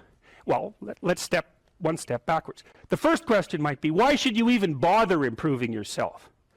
And I think the answer to that is something like, so you don't suffer any more stupidly than you have to.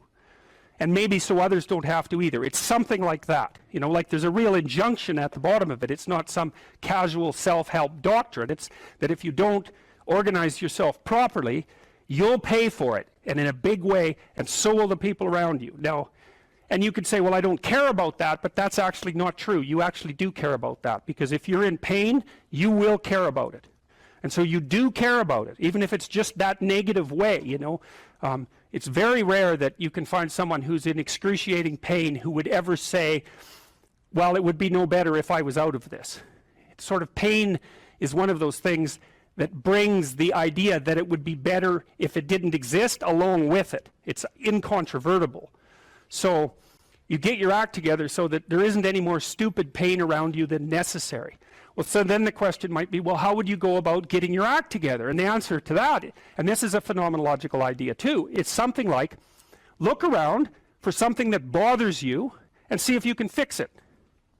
So now you think, well, let's say you go into you can do this in a room. It's quite fun to do it just when you're sitting in a room, like a room, maybe your bedroom. You can sit there and just sort of meditate on it and think, okay, if I wanted to spend 10 minutes making this room better, what would I have to do? And you have to ask yourself that, right? It's not a command, it's like a genuine question. And things will pop out in the room that you know, like there's a stack of papers over there that's kind of bugging you, and you know that maybe little order there would be a good thing, and you know you haven't, there's some rubbish behind your computer monitor that you haven't attended to for like 6 months, and the room would be slightly better if it was a little less dusty and the cables weren't all tangled up the same way. And like if you allow yourself just to consider the expanse in which you exist at that moment, there'll be all sorts of things that'll pop out in it that you could just fix. And you know, I might say, well, if you were coming to see me for psychotherapy, the easiest thing for us to do first would just be to get you to organize your room. You think, well, is that psychotherapy? And the answer is, well, it depends on how you conceive the limits of your being. And I would say, start where you can start. You know, if something announces itself to you, which is a strange way of thinking about it, as in need of repair, that you could repair, then, hey, fix it. You fix 100 things like that, your life will be a lot different. Now, I often tell people too, fix the things you repeat every day, because people tend to think of those as trivial, right? You get up, you brush your teeth, you have your breakfast, you know, you have your routines that you go through every day. Well, those probably constitute 50% of your life. And people think, well, they're mundane, I don't need to pay attention to them. It's like, no, that's exactly wrong. The things you do every day, those are the most important things you do. Hands down. All you have to do is do the arithmetic. You figure it out right away. So 100 adjustments to your broader domain of being, and there's a lot less rubbish around and a lot fewer traps for you to step into. And so that's in keeping with Jung's idea about erasing once you've got your mind and your emotions together, and once you're acting that out, then you can extend what you're willing to consider yourself and start fixing up the things that are part of your broader extent. Now, sometimes you don't know how to do that, so you might say, imagine you're walking down Bloor Street and there's this guy who's like alcoholic and schizophrenic and has been on the streets for 10 years. He sort of stumbles towards you and, you know, incoherently mutters something. That's a problem. And it would be good if you could fix it, but you haven't got a clue about how to fix that. You just walk around that and go find something that you could fix, because if you muck about in that, not only is it unlikely that you'll help that person, it's very likely that you'll get hurt yourself. So, you know, just because while you're experiencing things announce themselves as in need of repair doesn't mean that it's you right then and there that should repair them. You have to have some humility. You know, you don't walk up to a helicopter that isn't working and just start tinkering away with it. You have to stay within your domain of competence. But most of the time, if people look at their lives, you know, it's a very interesting thing to do. I like the idea of the room, because you can do that at the drop of a hat. You know, you go back to where you live and sit down and think, okay, I'm going to make this place better for half an hour. What should I do? And you have to ask, and things will just pop up like mad. And it's partly because your mind is a very strange thing. As soon as you give it a name, a genuine aim, it'll reconfigure the world in keeping with that aim. That's actually how you see to begin with. And so if you set it a task, especially, you have to be genuine about it, which is why you have to bring your thoughts and emotions together, and then you have to get them in your body so you're acting consistently. You have to be genuine about the aim, but once you aim, the world will reconfigure itself around that aim, which is very strange. And it's technically true. You know, the best example of that, you have all seen this video where you watch the basketballs being tossed back and forth between members of the white team versus the black team, and while you're doing that, a gorilla walks up into the middle of the video and you don't see it. It's like, you know, if you thought about that experiment for about 5 years, that would be about the right amount of time to spend thinking about it, because what it shows you is that you see what you aim at. And that, man, if you can get one thing through your head as a consequence of even being in university, that would be a good one. You see what you aim at. And so, because one inference you might draw from that is, be careful what you aim at, right? What you aim at determines the way the world manifests itself to you. And so if the world is manifesting itself in a very negative way, one thing to ask is, are you aiming at the right thing? Now, you know, I'm not trying to reduce everybody's problems to an improper aim. People get cut off at the knees for all sorts of reasons. You know, they get sick, they have accidents. There's a random element to being, that's for sure. And so you don't want to take anything, even that particular phrase, too far. You want to bind it with the fact that random things do happen to people, but it's still a great thing to ask.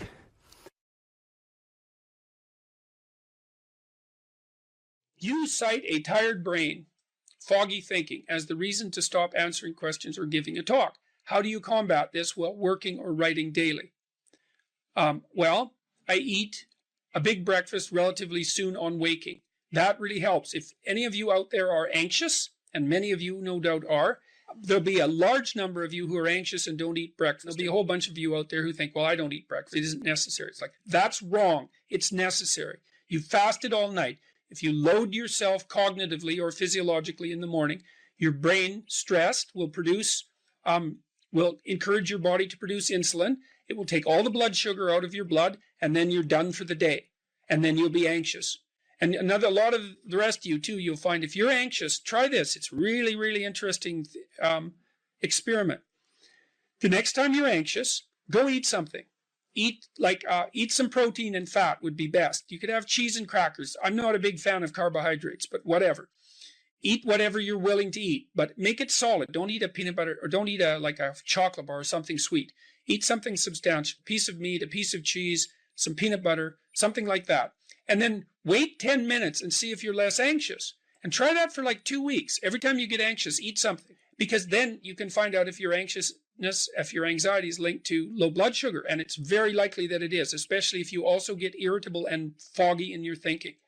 And so, and the best way to treat that, as far as I've been able to tell, and there's a decent literature on this, is to make sure that you eat a big breakfast. And you might say, well, I'm not hungry in the morning. It's like, who the hell cares if you're hungry?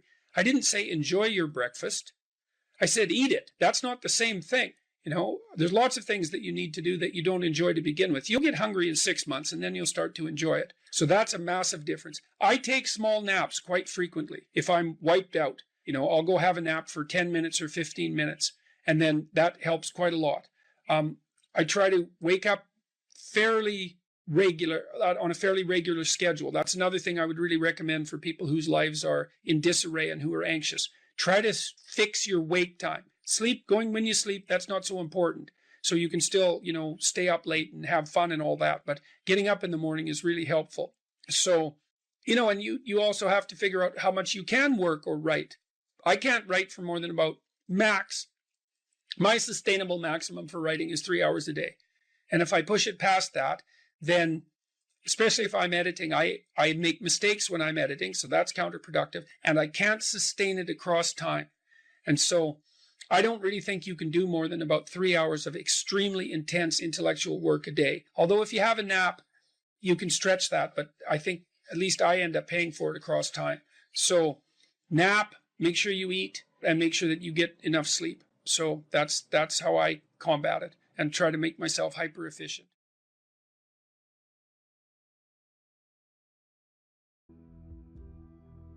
I had lots of clients and students who were chaotic in their orientation to life. They didn't know what to do, and they didn't know what to do about not knowing what to do. It's like, I don't know what to do with my life, and I don't know what to do about my ignorance. And my reaction to that, in some sense, wasn't exactly the reaction of a clinician, because not a typical clinician, because typical clinicians are liberal Protestant in their fundamental orientation, and they tend to think of psychological development as something like self-actualization, right? It's really a self-development process. But that wasn't my observation, partly influenced by the developmental psychologist Jean Piaget. I had a more communitarian view of human development than that, and my observation was that most people find the cardinal meanings in their life not as a consequence of the development of their self, whatever that is, but in service to other people, in the adoption of responsibility. You know, because you're told, be responsible, and it's a finger-wagging thing again, you know, that if you were a good person, you be responsible, you do your duty. But no one ever says, well, because that's where you find the abiding meaning in your life, and you need that meaning to sustain you through suffering. And that's definitely the case. You know, I was very ill for a number of years, and a lot of what got me through that wasn't my own special nature, let's say, but the support of my family and the support of my friends and the support of the broader community made a huge difference, not only psychologically, because I knew people were supporting me, but also practically. You build yourself a community, you sacrifice yourself in the service of other people, not so much because you should, although you should, but because that is where meaning is to be found, and you need a deep meaning to sustain you through tragedy. That's the arc. And you find that deep meaning, and you know, there's a notion that it's better to give to receive than to receive, and it sounds like a Hallmark greeting card in some sense, and people are cynical about that too. Well, yeah, you say that because you should be good and think that, but if you watch yourself, you'll see that it's true, because one of the things that's been really pronounced element in my life is that, you know, people thank me from time to time for things that I've done or said, and there isn't a better experience than that, you know, that you've put something out that's actually a manifestation of what you truly believe, and the consequence of that is part of the redemptive process for someone else. There is nothing that's better than that. Zero, nothing. In fact, I don't think there's anything that's even in the same conceptual universe of that in terms of its intrinsically rewarding properties. There's nothing better than to have people, perhaps particularly people you've never met, tell you that what you have been doing has had a salutary effect on their lives. And so that's a hell of a fine thing to aim for. And why not aim for it, you know? Because you could do it.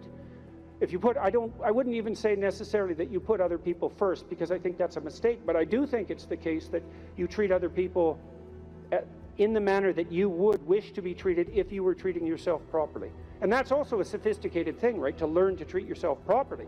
Because that doesn't mean you get to fulfill every momentary whim, because that's what you do when you're 2, and 2-year-olds can't live without their parents. You know, you have to be wise enough to govern your current behavior in light of the future. And that's really what it means to be an adult. It's what it means to forestall gratification and to attain the responsibility of an adult. And the reason that you should do that, because you should, is because it's actually better, you know, in all ways. It's a panacea for suffering to adopt that responsibility. So I would tell my clients and students as well, it's like, well, let's just take a look at where other people find meaning. You know, and we'll see how your life matches with that. Do you have an intimate relationship? Yes or no? The right answer is yes. Now, maybe not for you, and maybe you don't right now, and maybe you have your reasons not to because you're a singular person in that regard, but probably not. Because that's like a third of life. And so if you don't have that, that might be one of the reasons you're not doing so well. And the fact that you don't have it might be an indication that you're not oriented in the proper direction. Oh, I can give you an example of that. I had many people question me when I was just on tour. This is a question that came up quite rapidly, often in the Q&A sessions. How do I find the right person when I'm dating? How do I find the person who's right for me when I'm dating? And I got that, or on the internet. I got that question like 3 times in a row, and I thought, because I always think this, what about that question? What's wrong with that question? Something wrong with that question. How about, how do I conduct myself so that I am the best possible partner? Now that's a whole different, right? That's a whole different conceptual universe, and virtually no one ever asked that question. And I would say, well, if you want an answer to the first question, which is how do I find the person who's right for me, you actually start by asking the second question, which is what can I bring to the table for someone else? And if you're really good at bringing something to the table for someone else, hey man, people might be lining up to be your partner. And if they're not, then you might think, well, maybe I'm just not bringing the right thing to the table. And that's worth thinking, especially if you're desperate, you're lost, and you're alone. It's like, maybe I got this wrong. And I usually sort of top that with the suggestion that even if you did find the person who was perfect for you, and they're that perfect, what makes you think they wouldn't take one look at you and run screaming away? And they likely would if they were that perfect, because, you know, really, are you that much of a catch? And if you think you are, you know, that might be part of the problem. So that's one, right? Intimate relationship. So I would say to you at the crossroads, develop a vision for your relationship. You know, there's a gospel saying, which is, of course, impossible to comprehend or believe.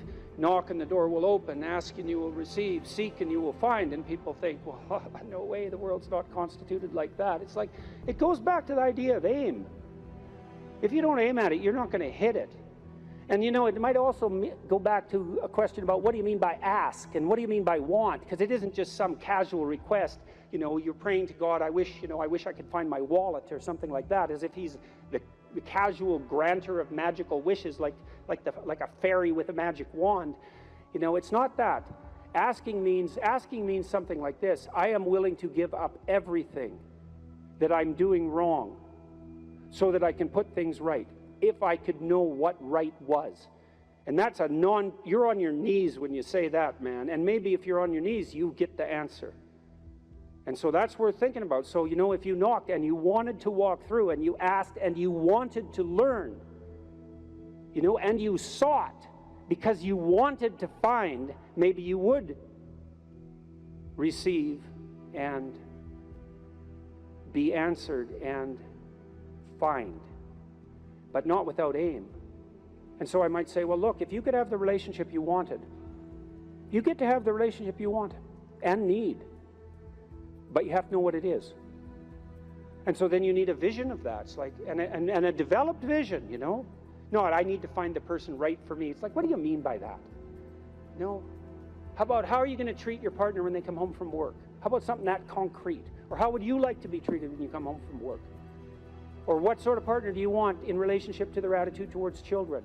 You have to make it real, you know, like it's the story of your own life, which, by the way, it is. And then maybe you find it, because at least once you've developed the vision, if it manifests itself, you'll recognize it. That's something. Why don't you set your family right? No, you need siblings. Maybe you don't have them. Set your relationship with your parents right. Fix your relationship with your father, with your mother, with your siblings. The same thing. And then what sort of relationship do you want to have with your children? You know, if you could have what you wanted. I had a very good relationship with my children. My daughter, as I said, was very ill, so that made things complicated. But I had a great relationship, and still do, with my son. It's one of the lights of my life. And we concentrated on making that relationship pristine, you know, both of us, and my wife as well. And so you imagine, well, I want my son to love me. I want my son to respect me, and vice versa. I want a child who can make mature decisions. I want someone I can rely on. I want someone who other people gravitate towards. Because I can have what I want if I'm willing to make the proper sacrifices. And so that's a good thing. Could you set your family straight? Well, you need a job or a career. So what can you offer, and what can you bring the world in that regard? And then I would say, well, if you're thinking about career success in this Tower of Babel manner, then that's a temptation. But you might think, well, how much good could I do if I had the opportunity in the shortest possible period of time, if I went all in? And then there's an aim, man, there's an aim. And then you might think, well, what would that look like? You know, if I was a light to my community, if I was a light to the people I work with, who would I be if I was like that? And then you can conceptualize that, and you can see when you deviate from it, and why couldn't you correct for the deviations and move towards that? And then you might say, well, are you going to make productive use of your time outside of work? Productive and generous use of your time? Productive, generous, and meaningful use of your time. How about that? You're going to control your susceptibility to temptation, regulate your alcohol and drug use, because alcoholism takes out lots of people. Regulate your sexual temptation. You can control yourself for some reason that's worth controlling yourself for. You know, because there's something to being sybaritic. There's at least the momentary pleasure. It's not nothing. And you're not going to sacrifice that, if you have any sense, unless you sacrifice it to something clearly better.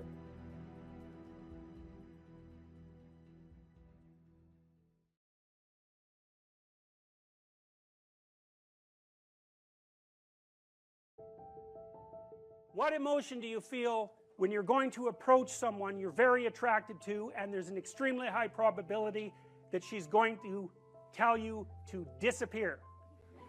Right, exactly, absolutely, because it's a real judgment, right?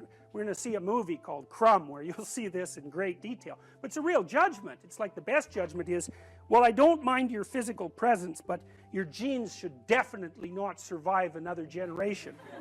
Right, and that's sort of generally translated into, I think we should just be friends. Right, you know, and you can blow that off, and people do, and you have to, because it's part of being polite and civilized, but, you know, let's make no mistake about it. There is no more fundamental judgment than that. So, paralysis, and there's no shortage of men, I mean, who are absolutely terrified of women. I mean, I've had many of them in my practice, you know. I had one guy, he was so terrified of women he couldn't even talk to them on the phone. It's more common than you think. So, but it's generally manifested by men who no one cares about, so it's generally irrelevant. So, well, it's the case. It really is the case. I'm not kidding. They're low status men. You know, they're people that are generally regarded as losers, and there isn't anybody who really gives a damn about what happens to them one way or another, and there's a lot more men in that category than there are women. Women are in all sorts of, you know, social categories that cause them misery and distress, but that one seems to be predominantly male. One of the things I'm going to do when we talk about Freud is I'm going to show you this movie Crumb, which I just told you about, and it's a very rare thing, because it shows you the world from the perspective of very intelligent male losers, and that's just not a perspective you ever see, because it's the winners that tell the stories about their life. It's like, who the hell cares about the life of a loser? But this movie is about a loser who became a winner, and, you know, almost as an act of revenge. And it's great, great examination of the Oedipal complex. Remarkable. Women select men. That makes them nature, because nature is what selects. And so, you know, you can say, well, it's only symbolic that women are nature. It is, not in some sense, is the gatekeeper to reproductive success. And you can't get more like nature than that. In fact, it's the very definition of nature. So, as I said, there are lots of reasons why these symbolic representations are set up the way they are. All right, so That's the great mother, nature. The queen, the matrix. The matrix is something from which all things form. Same root word as matter, mother, all the same root word. The matriarch, the container, the cornucopia, the object to be fertilized, the source of all things, the fecund, the pregnant. There are more parts of the associational network. The strange, the emotional, the foreigner, the place of return and rest. The deep, the valley, the cleft, the cave, hell, death, and the grave. The moon, ruler of the night and the mysterious dark, and matter and the earth. So those aren't necessarily associated with femininity, but they're typically associated with femininity from a symbolic perspective. You know, so like generally, like a witch in a movie doesn't come riding out of the full bright sun at noon, right? That just doesn't happen because it doesn't make sense. It's a dark thing. And so if you saw that occurring in the light in a movie, you'd think, you know, what the hell's going on here? That doesn't make sense. And the reason it doesn't make sense is because it violates the complex, the symbolic complex. So those are female denizens of the underworld and hell. Very pleasant creatures. It's like Medusa with the head of snakes, you know. And if you ask, you know, why would a woman have a head of snakes in reference to a man? And that's really simple. I bet there are men here who know the answer to that. I don't know what you guys think about this, but I was pretty happy when I thought this up, and it took me a long time. So, if you think about the world in Darwinian terms, right, it's a struggle for survival and reproduction, which are basically the same thing. Survival is you, but reproduction is the survival of your genes. So it's a survival issue over very long spans of time. Okay, what do we call the selection mechanism? Right, natural selection, right? It's nature who does the selection. Okay, so let me tell you something that makes female humans different than female chimps. I mean, there's lots of things that do, but but here's an important one. If you look at which male in a chimp troop fathers most of the offspring, it's the dominant male. But the reason for that isn't because the female chimps sort of flock around the dominant male. Now that happens in other species, but it doesn't happen with chimps. What happens is the dominant male chases all the subordinate males away and will interfere with any sexual behavior they manifest. It'll chase them away. The females, though, are perfectly happy to mate with a subordinate male if they're in heat and they get the opportunity. So they go into heat, which is something that doesn't happen with female humans, and they really don't care who they mate with. Okay, female humans are much different than that. They're picky. So they're choosy. It's a big deal. It's a big deal that they're choosy. Women also seem to evaluate men for their fitness. Now, so, lots of men have no sexual partners and they have no children. That's not the case with women. Almost all women have one child or more.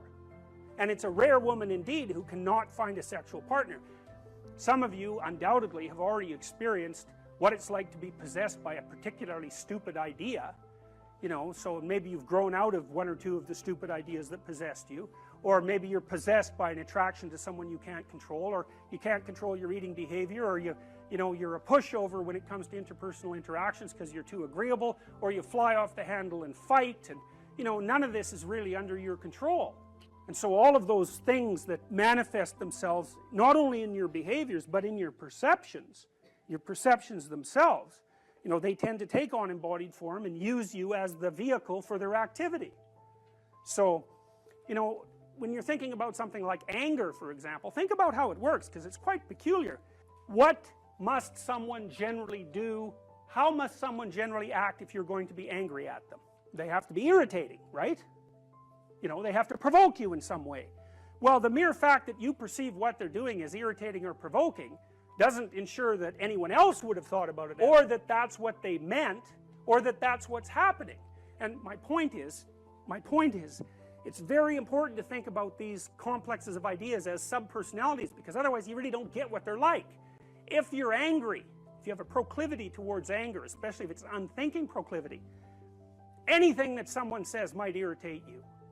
And it isn't like they say something and you think about it and then you get irritated. It's like you perceive the person as irritating.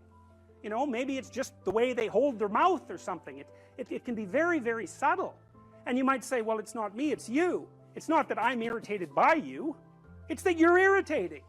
And that, you know, that's a very difficult thing to settle, because the reality is somewhere between the subjective and the objective, right? A lot of arguments that you'll have with people throughout your life are about exactly that. Are you irritating, or am I oversensitive? It's like, well, you know, we're going to hash that out for a good long time before we figure it out.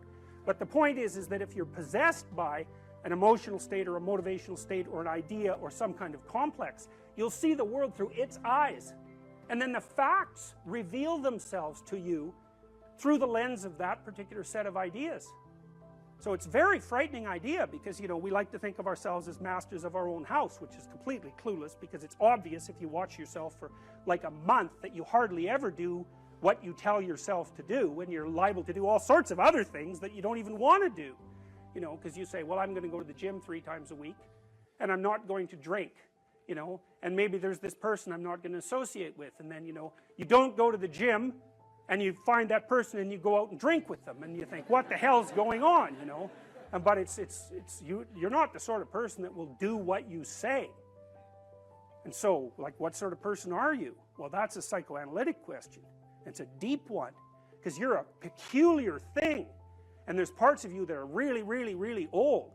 And, you know, the sort of naive you, the naive young you that you think of yourself as is like a little piece of flotsam in an ocean of complexity, and the ocean of complexity is you.